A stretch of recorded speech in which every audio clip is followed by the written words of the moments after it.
অন্তর্বর্তী সরকারের প্রধান উপদেষ্টা অধ্যাপক মোহাম্মদ ইউনূসের সঙ্গে সাক্ষাৎ হতে পারে বিএনপির ভারপ্রাপ্ত চেয়ারম্যান তারেক রহমানের।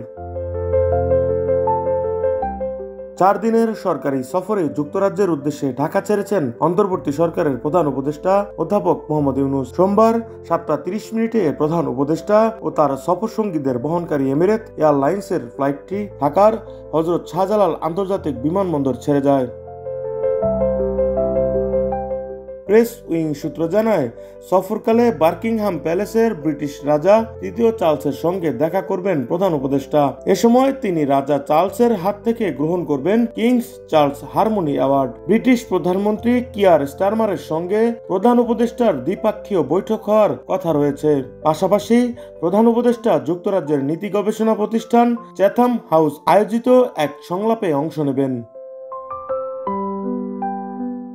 প্রথম আলোর একটি রিপোর্টে বলা হয়েছে, প্রধান উপদেষ্টার সঙ্গে লন্ডনে অবস্থানরত বিএনপির ভারপ্রাপ্ত চেয়ারম্যান তারেক রহমানের সাক্ষাতের সম্ভাবনা রয়েছে। সরকারের একটি ঘনিষ্ঠ সূত্র প্রথম আলোকে এটি নিশ্চিত করেছে। এদিকে বিএনপির একটি সূত্র জানায়, সোমবার রাতে দলের স্থায়ী কমিটির সভায় সিদ্ধান্ত হয় আগামী 13 জুন অধ্যাপক মোহাম্মদ ইউনূসের সঙ্গে তারেক রহমান সাক্ষাৎ করবেন। প্রধান উপদেষ্টার প্রেস সচিব শফিকুল আলম এ বিষয়ে আজ একটি গণমাধ্যমে দেয়া সাক্ষাৎকারে বলেছেন, তারেক রহমান বাংলাদেশের বড় একটি রাজনৈতিক দলের নেতা। তার সঙ্গে লন্ডন সফরে প্রধান উপদেষ্টার বৈঠক হলে দেশের জন্য পজিটিভ মেসেজ, কিন্তু বৈঠক হবে কিনা তা এখনো ঠিক হয়নি। লন্ডনে গিয়ে সেটি বোঝা যাবে।